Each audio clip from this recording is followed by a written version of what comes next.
Belajar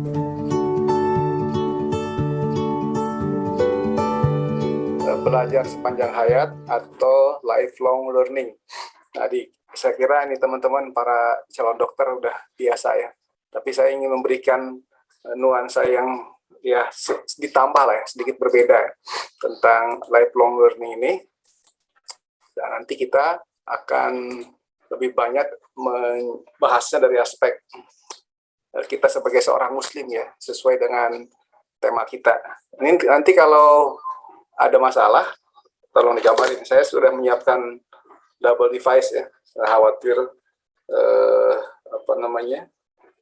koneksi di rumah bermasalah, jadi nanti bisa pindah ke handphone. Untuk file, terima kasih ya, Dr. Idam sudah saya kirim tadi filenya, jadi nanti bisa dikonfirmasi atau di backup kalau ternyata share screen-nya bermasalah. Ini Ibu Nila udah terlihat ya? Iya, Pak Dokter. Baik, sudah terlihat ya? Iya, terlihat. Iya, sudah jadi terlihat. Jadi saya kasih judul, memahami belajar sepanjang hayat, mengoptimalkan penghambaan, meraih ridho Allah selamanya. Ini yang pentingnya tuh ya, karena ternyata ujungnya tadi mohon maaf itu CV-nya masih diupdate. Jadi saya memang baru punya istri satu, tapi istri saya ini baru saja meninggal 2,5 bulan lalu gitu ya. Nah, apa sih yang menarik? Aktivitas istri saya itu banyak banget gitu ya. Tapi beliau tidak pernah nulis CV. Sama. Pada akhirnya CV kita juga nanti di akhir, kalau keluarga kita berkenan, hanya akan menuliskan Ede Surya Darmawan, lahir Tasikmalaya 5 April 1969.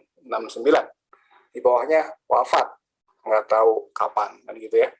Nah, ini persoalan kita. Jadi begitu banyak yang kita lakukan, cuman pertanyaannya adalah apakah kita ya yang kita lakukan itu sebagai bukti bahwa kita belajar sepanjang hayat. Yang kedua, apakah itu sebagai bukti bahwa kita optimal di dalam penghambaan ya sebagai abid kepada Allah. Dan pertanyaan tadi, apakah yang kita lakukan itu semuanya adalah mendapatkan keridhaan Allah. Karena ujung dari semua perjalanan kita adalah tentu saja kita mendapatkan gelar RA ya. RA-nya bukan Raden Ajeng, ini masih bulan April ya, bukan Raden Ajeng, tapi ridho Allah ya. Nah, ini pokok-pokoknya ujiannya. Jadi nanti kita bisa ya secara umum ada 5 hal ya, urgensi belajar, makna dan urgensi belajar sepanjang hayat. Kemudian ruang lingkup belajarnya, lalu ekosistemnya, ini yang barangkali saya belum sempat explore ya. Jadi ini makalah value-nya terlalu berat ya, sehingga nanti mohon maaf kalau lebih banyak bicara tentang urgensinya ya. Kemudian lalu tahapan dan tantangan belajar sepanjang hayat, ini juga belum didetailkan, tapi ini tantangan buat Anda semua. Di sebelah kanan ini kita nih, ini mestinya kita di sini ya, kita saat ini di dunia. Dan kita menuju perjalanan yang sangat panjang, menuju etape terakhir gitu ya. Kalau kita lihat ada berapa etape, 1, 2, 3, 4, 5, 6, 7, 8, 9, 10, 11, masih begitu panjang gitu ya. Ada para ahli yang menghitung, sebenarnya kalau pakai ukuran lamanya alam semesta, itu diperkirakan usianya sudah 1 miliar tahun. Ya, 1 miliar tahun dengan 1 tahunnya adalah tahun miladiah. Ya, yang 12 bulan ini gitu. Artinya begitu panjang. Nah, nanti ada catatan sebenarnya kita ini di mana kan gitu ya. Nah, ini adalah gambaran alam raya ya. Seperti ini. Mungkin ini foto dari teleskop Hubble dari NASA Amerika ya. Seperti itu gambarannya. Nah, pertanyaannya adalah mengapa mesti belajar gitu ya. Nah, yang pasti adalah kita hidup dalam semesta raya yang begitu besar dan terus meluas ukurannya. Jadi alam raya itu selain berputar juga makin luas. Jadi bisa dibayangkan seberapa besar kekuasaan Allah, pasti jauh lebih besar dibandingkan alam raya ini gitu. Nah, yang berikutnya, alam semesta yang begitu besar ini terus berputar dan berada pada garis edar yang baru. Jadi tidak pernah ketemu yang lama gitu ya.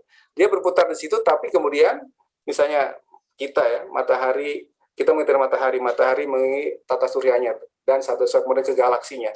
Nah, itu kemudian galaksi berputar terus di alam semesta ini, dan perputaran itu tidak pernah ketemu di tempat yang sama. Jadi begitu besarnya alam semesta raya ini, sehingga setiap hari itu sesuatu baru terus gitu. Ini yang barangkali kita pahami ya.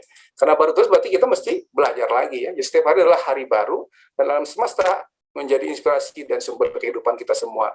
Nah, kalau nature-nya seperti ini, hakikatnya seperti ini, jadi seharusnya yang namanya belajar itu adalah keseharian kita ya. Detik per detik pun adalah keseharian kita. Saya kira di dunia medis kita paham ya bahwa sel kita ini relatif yang dari bayi sudah nggak ada ya, semuanya sudah berganti menjadi sel yang baru karena ada proses regenerasi sel. Gitu. Nah, tubuh manusia pun seperti itu. Jadi seharusnya memang kita mesti belajar dari manapun gitu. Nah, yang berikutnya adalah mengapa mesti belajar. Jadi pastinya every day is a new day, a new opportunity, a new chance. Pada dasarnya adalah ini adalah sebuah kesempatan baru atau sebuah peluang baru. Jadi tidak ada kemudian dari sini kita menyesali gitu ya. Tapi silakan sesali, tapi kemudian lakukanlah perbaikan. Kenapa? Ada kesempatan baru, ada chance baru yang barangkali bisa kita optimalkan. Jadi jangan penuh penyesalan gitu ya. Karena kita ingin tidak menyesal, maka jangan sampai nanti di akhir kita menyesal yang tiada berkesudahan. Naudzubillah kalau nanti di akhirat kita ternyata tidak mendapatkan apa yang kita inginkan, itu ridho Allah. Ini bulan Ramadan ya, kita disuruh oleh Allah melalui nabinya untuk minta dua ya. Apa? Yang pertama adalah Allahumma nas'aluka ridhoka wal jannah. Kita diminta untuk minta ridhonya dan surganya. Lalu kita diminta untuk menghindari dua hal. Wa na'udzubika min syakhatika wan nar, dan kita berlindung kepada Allah dari kemurkaan Allah dan nerakanya. Jadi dua hal itu selalu kita lakukan sehingga jangan sampai peluang Ramadan ini tidak kita optimalkan. Alhamdulillah ya. Mahasiswa FK Universitas Al-Khairat hari ini berbicara dan diskusi di dalam forum pesantren Ramadan. Nah, ini yang menarik ya. Jadi di kutipan orang barat itu ternyata juga begitu ya. Life will come to end ya. Ya, hidupnya akan berakhir pada satu akhir ya. A return to dust, balik kepada debu gitu ya. Karena gambar alam semesta yang ada di balik PowerPoint ini adalah pada dasarnya saking besarnya, tapi saking banyaknya dan luasnya. Jadi planet yang begitu besar, bintang besar pun kesannya seperti debu. Jadi inilah kita, apalagi kita manusia ya jelas. To the dust from which we came gitu ya. Menjadi debu dari mana kita berasal. The spirit become memories living in the mind of the people. Jadi yang akan bertahan itu adalah spiritnya, kenangannya, atau ruhnya gitu ya. Ini yang barangkali mesti diingat, dan nanti kita akan lihat seperti apa sebenarnya konstruksi manusia dan mengapa manusia mesti belajar. Dan esensi manusia adalah belajar. Barangkali berhentinya belajar adalah nanti ketika kita sudah wa'udkhilal jannah faqad faz gitu. Kira-kira seperti itu. Jadi kalau sebelum ke sana kita harus belajar terus. Allah yang Maha Pencipta ini, aduh maaf ini pastinya kurang pas ya. Maha Kuasa Mencipta ini dalam hidup kita selama kita di dunia itu ada 3 hal yang Allah berikan ya. Yang pertama adalah waktu. Waktu pasti diciptakan oleh Allah terlebih dahulu, dan waktu itu khas. Tidak ada satupun manusia ya, makhluk paling sempurna ya, khalaqna insana fi ahsani taqwim, itu yang bisa menciptakan waktu. Ya, itu yang jadi persoalan. Hanya Allah yang Maha mengetahui, yang mengurus waktu. Betul-betul waktu itu adalah milik Allah Subhanahu wa taala. Adapun tempat, bumi dan seluruh alam semesta jadikan dan kelak akan Allah hancurkan pada hari kiamat, itu betul-betul Allah berikan manusia untuk tempatnya di muka bumi ini. Lalu ada orang atau makhluk yang namanya manusia. Ini adalah makhluk yang paling akhir Allah ciptakan dan menempati muka bumi. Apa buktinya? Dalam Al-Quran dikatakan Nabi Adam itu diajari ya tentang pengetahuan yang ada di langit dan di bumi semuanya. Jadi yang di langit sudah ada, yang di bumi sudah dipelihara, sudah ada, dan nama-namanya sudah diketahui bentuknya, dan Nabi Adam sudah mengenal itu semua. Sebagian mungkin mirip ketika di surga, lalu diturunkan muka bumi, semuanya sudah ada di dalam kepalanya Nabi Adam gitu. Jadi konsepnya ini rada berbeda ya dengan katakanlah sekarang revolusi kemanusiaan atau human revolution ya, sampai 5.0 ya, society evolution 5.0, dari from hunting to super smart society ya, itu sih pas-pas saja. Tetapi manusianya tidak berubah ya.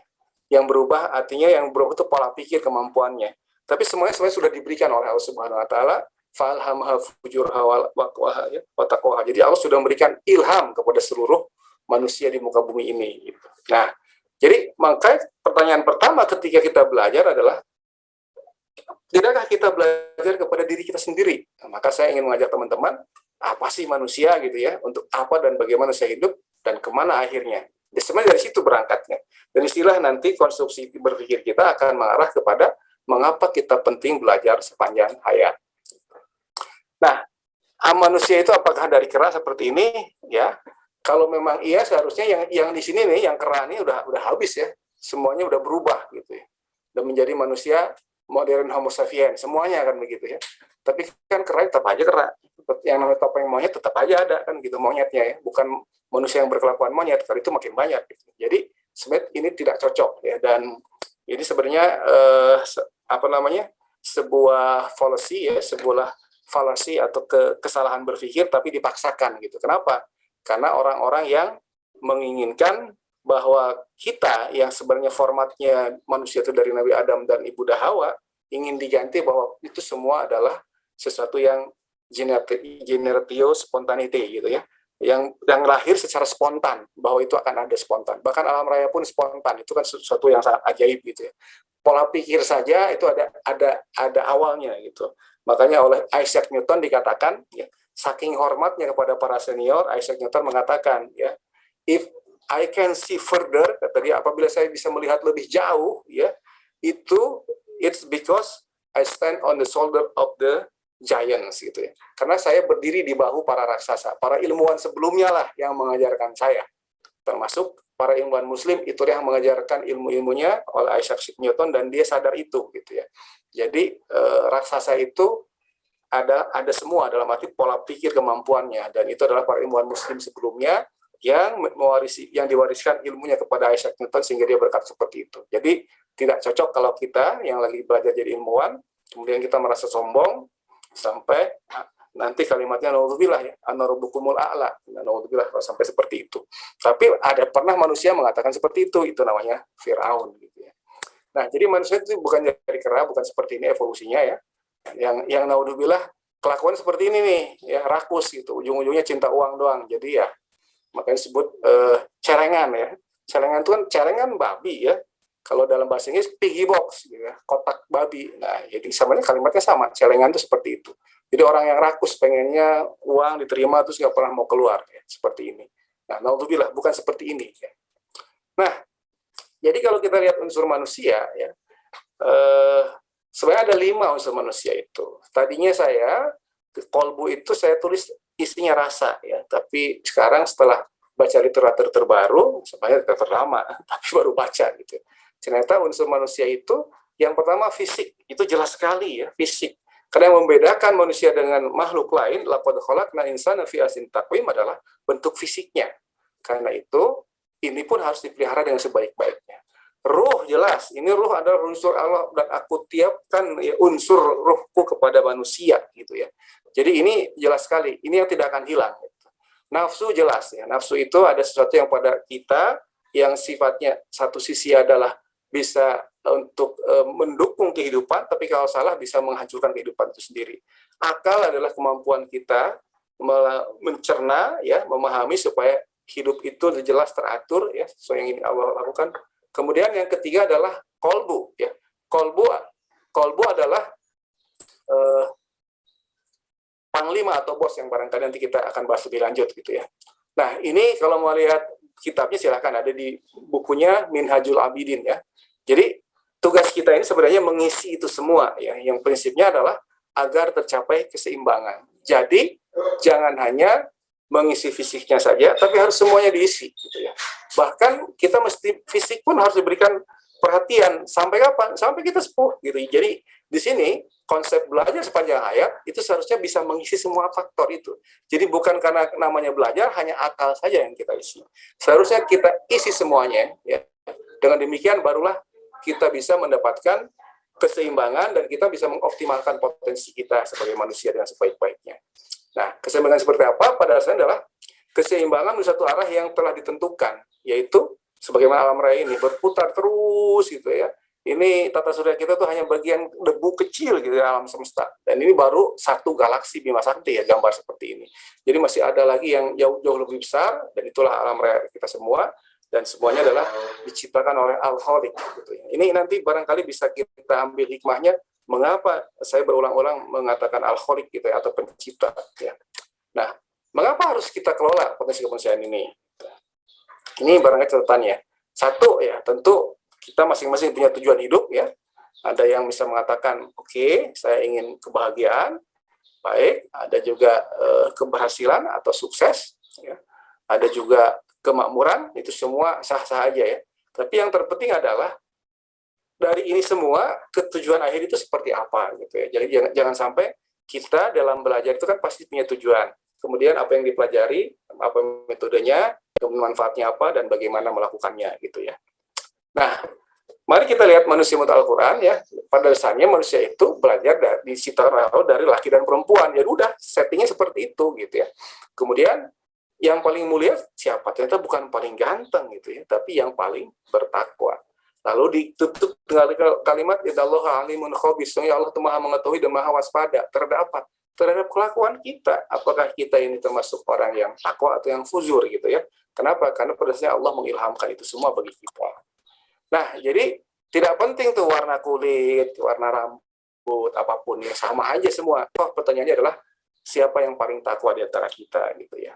Nah, sehingga kita manusia pada dasarnya adalah bagaimana mengoptimalisasikan potensi kemanusiaan kita sehingga kita bisa memiliki ketakwaan baik secara personal maupun sosial gitu ya. Karena ternyata setelah takwa personal Rasulullah sering mengingatkan la yu'minu ahadukum gitu ya. Tidaklah beriman di antara kalian. Ini bulan Ramadan ya. Siapa yang tidur karena kekenyangan padahal tetangganya tidak bisa tidur karena perutnya perih kelaparan gitu. Sampai seperti itu, tidak punya iman atau tidak sempurna imannya. Jadi ketakwaan kita tidak cukup, takwanya sebagai takwa personal saja. Ini juga ada implikasinya terhadap proses pembelajaran kita, yang seharusnya proses belajar itu bukan proses belajar sendiri, tetapi mesti dibangun bersama-sama. Dan itu barangkali nanti akan kita lihat sebagai konsep lifelong learning yang dikenakan oleh negara Barat. Padahal kita lebih tahu duluan ya, kita yang punya value gitu. Nah, potensi kemanusiaan seperti apa sih? Jadi harusnya kita lihat ya,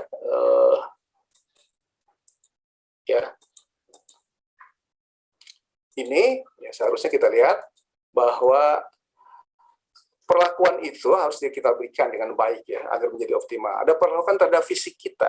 Jadi fisik itu bukan selesai ketika katakanlah bayi balita gitu ya. Terus kalau sudah mahasiswa fakultas kedokteran nggak ngurus fisik kita, itu salah besar. Atau seperti saya, Dr. Idam barangkali masih 40-an ya. Saya udah ABG nih, angkatan bapak-bapak gocap ya, 50-an. Itu fisik harus lebih diperhatikan lagi. Kenapa? Kalau enggak, kita tidak optimal dalam melakukan apapun gitu. Yang kedua, perlakuan terhadap ruh kita harus dioptimalkan ya. Lebih bagus lagi ya, ruh kita. Yang berikutnya tentu saja, perlakuan terhadap nafsu juga harus dilakukan. Nafsu itu harus diberikan perhatian juga, tapi jangan kemudian dilepas karena akan seperti anak kecil merengek-rengek menurut kitab Minhajul Abidin dari Imam Ghazali tadinya. Kemudian perlakuan terhadap akal kita harus dikembangkan ya. Kemudian yang berikutnya tentu saja perlakuan terhadap kolbu kita ya. Nah, sekarang kenapa itu ya? Karena pada dasarnya apapun yang kita miliki ya, fisik, ruh, akal, kolbu, dan nafsu itu pada dasarnya adalah untuk menunjang penerapan tugas dan fungsi kemanusiaan kita ya. Tolong diingat, kita sudah berjanji karena sesungguhnya sholatku, ibadahku, seluruh hidupku, bahkan matiku untuk Allah Subhanahu wa taala, dan tidak setunya, dan seperti itulah aku diperintahkan dan aku termasuk orang-orang yang berserah diri. Inna sholati nusuki wa mahyaya wa mamati lillahi rabbil alamin. La syarika lahu bidzalika umirtu wa ana minal muslimin gitu ya. Ini doa kita. Jadi ini perlakuan minimal yang harus kita lihat dan pahami karakteristiknya dulu. Ini adalah misalnya fisik. Fisik ini fana ya, menua dan rusak. Karena itu pelihara dan cegah ya. Jangan buru-buru, fungsinya itu jelek gitu. Ini adik-adik para mahasiswa kedokteran mestinya sangat paham sekali gitu ya bagaimana fisik. Nah, sampaikanlah kepada ayah ibu kita ya, kakak adik kita bahwa pentingnya memelihara fisik dengan sebaik-baiknya. Kalau nggak perlu banget, jangan terlalu berat gitu ya. Tubuh itu jangan terlalu diberatkan dengan lemak gitu ya. Tapi jangan juga tidak memiliki otot yang bagus gitu. Itu harus diberikan. Bahkan harus memiliki fisik yang prima gitu ya, yang siap untuk ditempa melaksanakan fungsi yang lainnya. Ruh, ini esensi hidup ada di ruh, tapi ini penuh rahasia gitu ya. Karena itu tugasnya harus hidupkan terus. Karena kalau ruhnya mati, ya naudzubillah. Kalau mati dalam arti ruhnya dicabut berpisah dengan badan, ya sudah hilang semuanya gitu ya. Nah, karena itulah optimalkan, hidupkan terus ruh kita. Dekatkan dengan Allah pemilik ruh kita ya. Lalu nafsu itu seperti anak-anak tak pernah puas gitu. Kalaupun dipuaskan dia akan minta lagi, merengek-rengek terus. Karena itu harus diperlakukan dengan dikendalikan, dengan puasa, dengan dikasih kerjaan ya supaya terfokus dan dia lelah, dengan demikian tidak aneh-aneh gitu ya. Akal semakin diisi semakin meluas, itu khasnya akal. Karena itu harus ajari, kemudian belajar, lalu mengajar. Ajari, belajar, dan mengajar. Kolbu ini bos, ya, pembuat keputusan. Jadi kita mesti sering-sering berkomunikasi dengan kolbu kita. Jangan sampai kita nggak merasa. Ya. Semuanya pakai akal. Gitu. Kolbu kita nggak dilakukan. Karena itulah hormati dan tempatkan di tempat yang terhormat. Pembuatan keputusan itu adanya di kolbu semua. Gitu. Ini kadang-kadang 5 unsur ini kita tidak paham. Yang kita paham barangkali semuanya kadang-kadang fisik dan nafsu saja. Yang lain tidak. Ya. Jadi mari kita coba pahami di diri kita ini ada 5 unsur yang mesti dikuasai. Dan kita mesti belajar terus sampai kita sepuh ya, sampai menjelang kita dijemput oleh malaikat Israel. Nah, lihat ya, UNESCO itu mengatakan bahwa learning paradigm itu pada dasarnya adalah yang pertama itu orang belajar untuk tahu ya. Setelah tahu dia menjadi ya, atau kalau diurut bisa to know, habis itu to do ya. Setelah learning to know, dia udah tahu, habis itu bisa mengerjakan, kemudian dia menjadi apa supaya dia menjadi punya kompetensi sendiri, silakan. Setelah itu hidup bersama-sama. Ya, hidup bersama itu bukan kemudian merasa paling benar, merasa paling ego. Ingat, ini dalam beberapa hal ada kemiripan sedikit gitu ya, atau ya nyerempet sedikit dengan di surat Al-Hujurat tadi, inna akramakum indallahi atqakum. Kita bareng-bareng itu yang paling utama itu adalah yang paling bertakwa kepada Allah Subhanahu wa taala. Jadi bukan sekedar yang paling banyak pengetahuan, paling keren, jadi saudagar paling kaya, jadi saintis paling banyak publikasinya, atau paling banyak riwayat pekerjaannya, tetapi justru yang paling penting adalah ketika dia hidup bersama itu menjadi pribadi yang paling bertakwa. Kalau kita lihat buku Tarbiyatul Aulad, maka kita diajari oleh Dr. Abdullah atau Syekh Abdullah Nasiruwan ini lengkap ya, bagaimana seorang anak itu ya kita semua pada akhirnya mesti belajar memahami Tuhannya, nabinya gitu ya, agamanya, terus kepada orang tua, kepada guru, semuanya diajari. Seperti itulah belajar yang lengkap. Dan kita mesti terus melakukan itu gitu ya.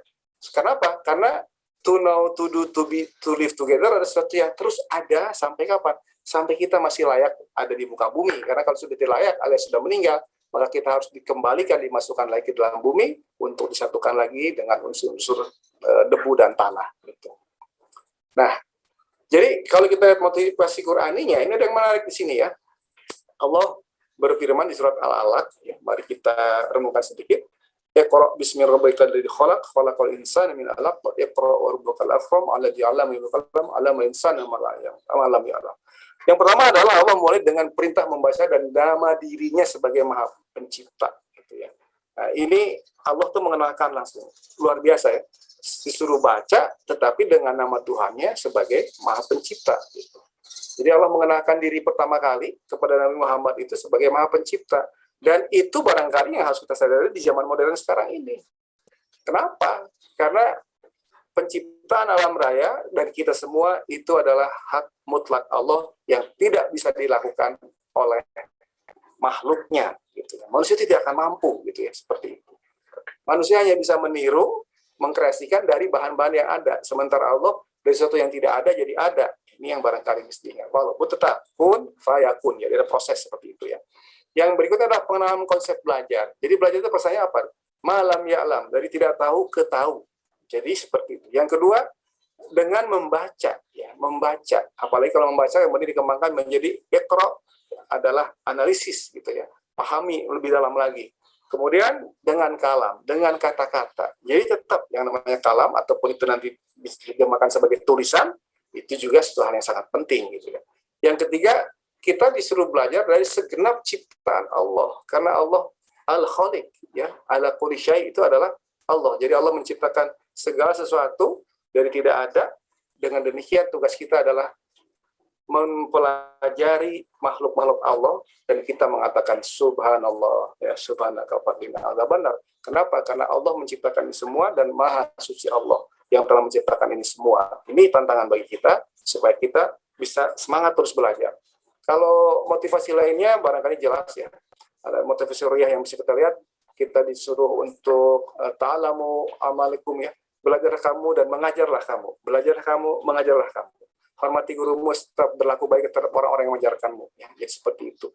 Kemudian belajar kalian ilmu untuk keteraman dan keterangan serta rendah hatilah kepada orang yang kamu belajar darinya. Itu yang pertama kali. Jadi pertama kali sebenarnya kita disuruh belajar adab ya. Yang berikutnya adalah siapa yang menempuh jalan untuk mencari ilmu, maka Allah mudahkan baginya jalan di surga. Siapa yang ikut sekarang pesantren Ramadan berlelah-lelah konsentrasi gitu ya, berarti akan Allah mudahkan jalannya untuk ke surga insya Allah. Dan siapa orang untuk menuntut ilmu maka ia berada di jalan Allah hingga ia pulang gitu ya. Itu seperti itu ilmu. Kemudian nah ini ada sebuah hadis yang betapa pentingnya ilmu yang bermanfaat ya. Idza mata Adam in qata amali illa min salasin. Satunya tentu saja sini anak Adam mati maka putus dari semua amalnya kecuali 3 hal: sedekah jariah, ilmu yang ta'afu bih ya, ilmu yang bermanfaat, dan anak soleh yang mendoakannya. Jadi saat ini kita sedang menuntut ilmu untuk apa? Untuk yang ta'afu bih ya. Jadi untuk bisa kita manfaatkan sebaik-baiknya, karena itu belajarnya tolong diperbaiki ya. Jangan asal lulus, tidak. Anda harus belajar serius sehingga lulusnya bagus dan nantinya akan memiliki ilmu yang bermanfaat untuk diamalkan. Yang berikutnya adalah berilmulah sebelum kamu bicara, beramalah atau sebelum beraktivitas gitu. Jadi penting sekali kita punya ilmu sebelum bicara dan sebelum beraktivitas. Lalu barang siapa man aradhunya fa'alahi bil ilmi man arada akhir fa'alahi bil ilmi man aradahuma fa'alahi bil ilmi. Ini juga perintah dari Allah untuk kita itu kalau ingin menguasai dunia, kuasai dengan ilmu. Ingin akhirat dengan ilmu, ingin keduanya dengan ilmu juga. Ya, ini yang barangkali kita ingat, tidak ada seperti itu.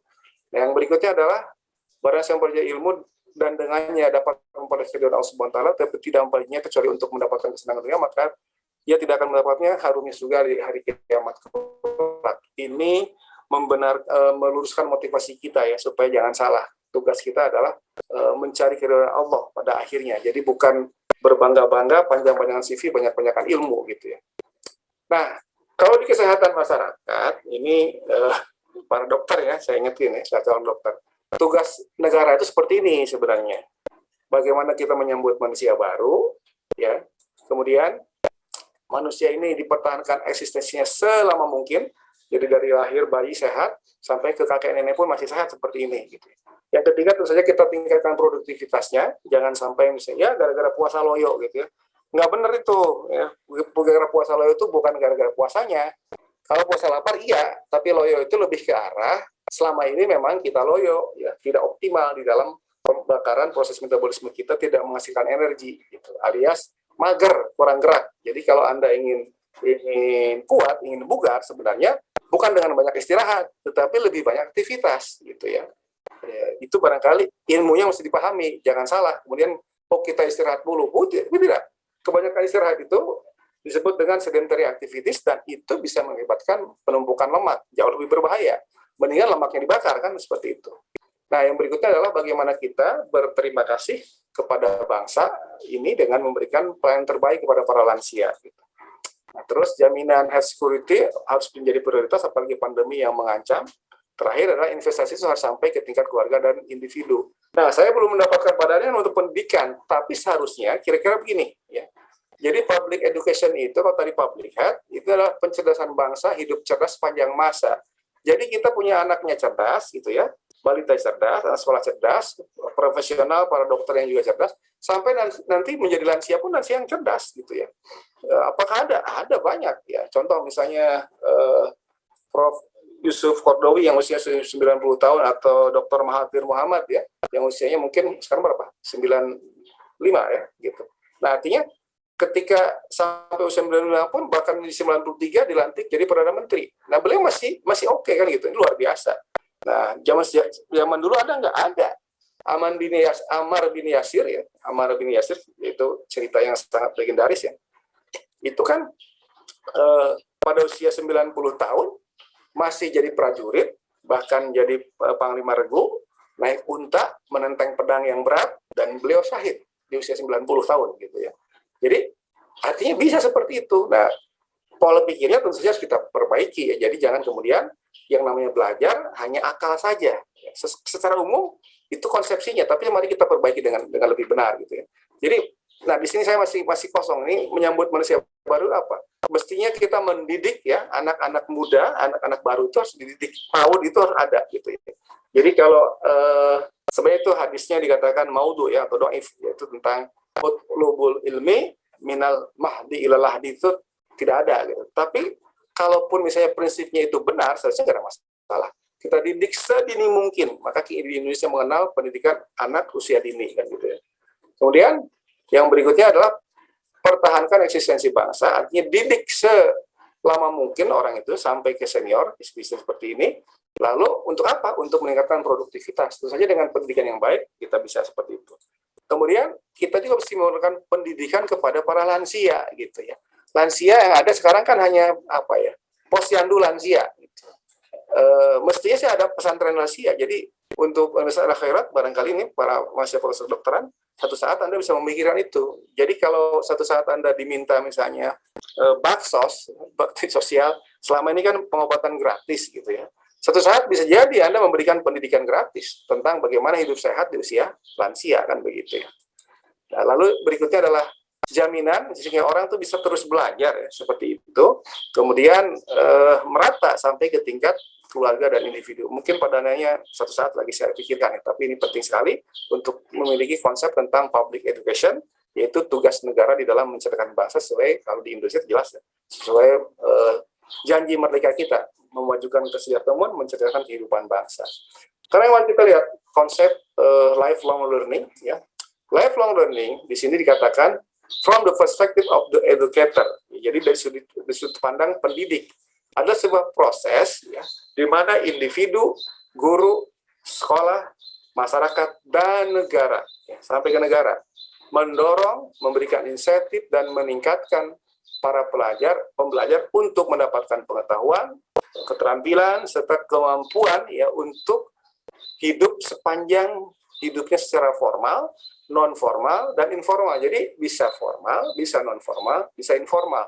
Ada yang tanya barangkali, memangnya ada orang sudah kakek nenek usia 80 tahun ngambil sekolah formal berjenjang? Ada. Salah satu contohnya adalah almarhumah pemilik Marta Tilar, Ibu Muriati Sudibyo ya, meraih doktor di usia 85 tahun, ya, doktor ilmu ekonomi dari Fakultas Ekonomi dan Bisnis Universitas Indonesia. Itu dokter tertua di Indonesia ya, dalam sejarah gitu ya. Tapi ada juga yang S1 tuh di usia 75 tahun, baru lulus S1 gitu ya, luar biasa.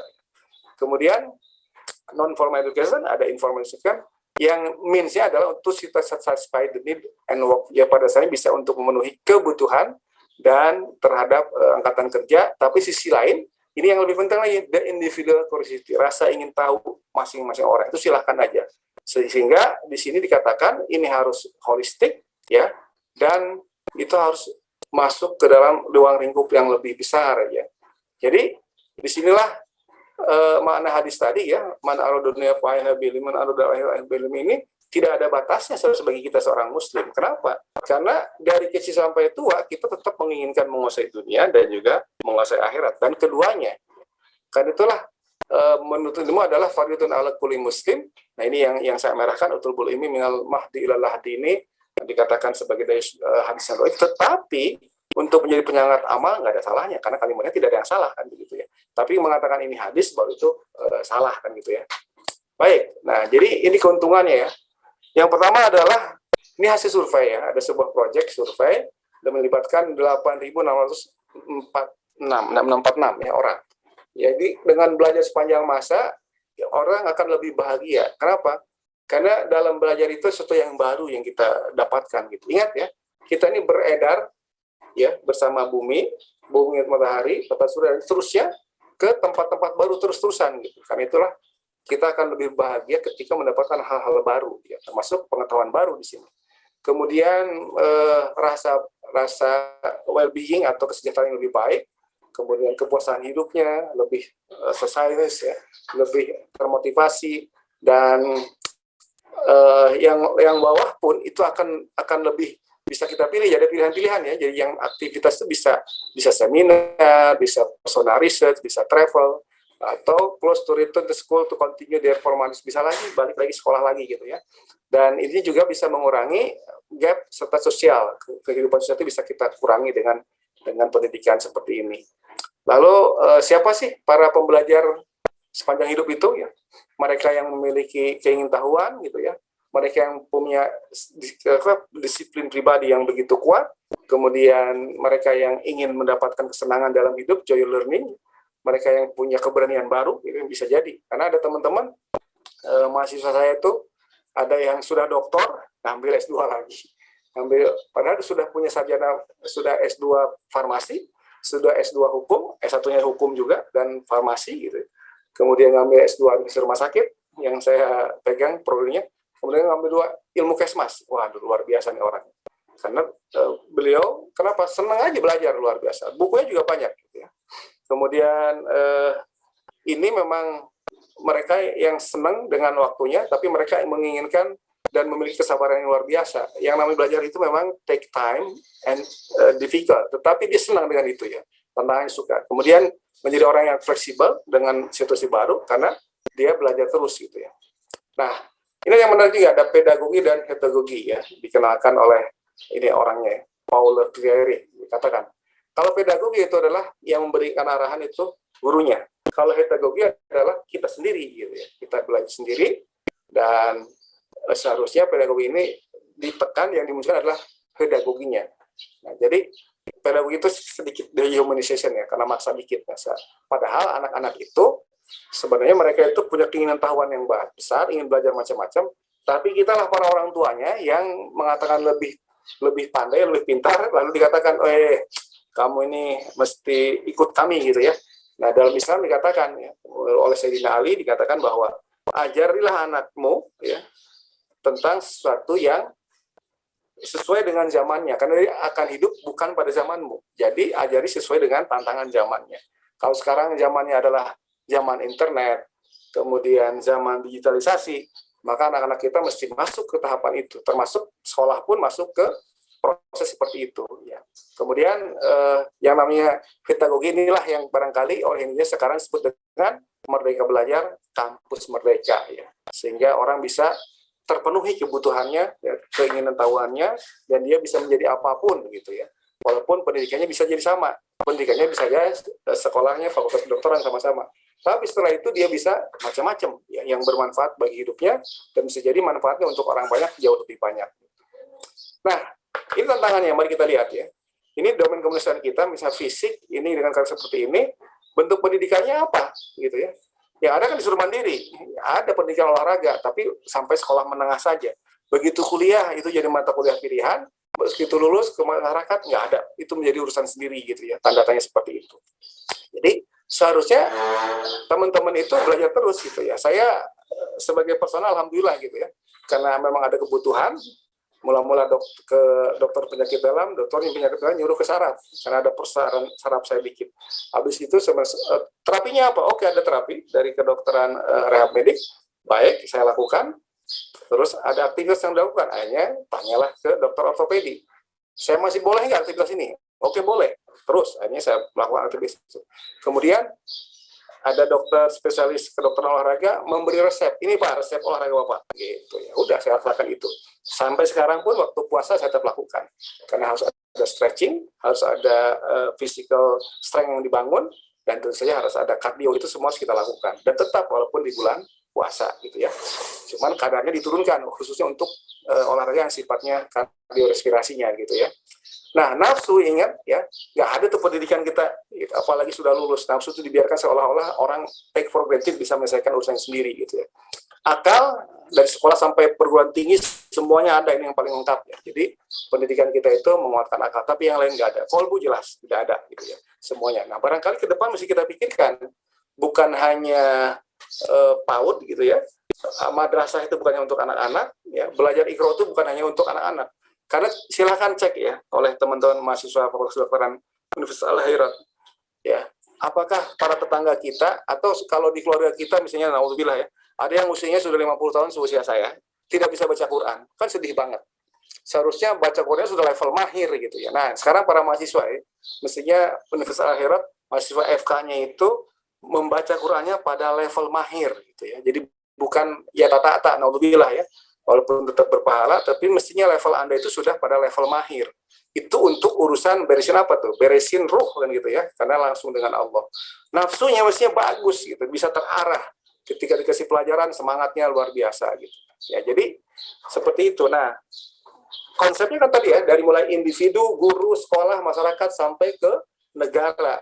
Jadi, ini ada sebuah konsep ya, from vision to action, how to build a learning city. Jadi, kota yang belajar, Anda lihat di sini ya, ini ala unsur-unsurnya semua dari mulai makanan, taman, kemudian transportasi, semua unsur itu harus, termasuk kesehatan paling kanan ya, semua unsur itu harus membentuk sebuah konsep menjadikan rakyatnya itu pintar gitu ya. Jadi kalau Jakarta itu kan maju kotanya, bahagia warganya. Nah, salah satu bukti dia bahagia adalah warganya itu belajar terus gitu ya, sehingga dia bisa senang gitu. Ini barangkali tantangannya, walaupun Gubernur Jakarta belum sampai ke arah situ. Tapi pola pikir ini harus kita miliki.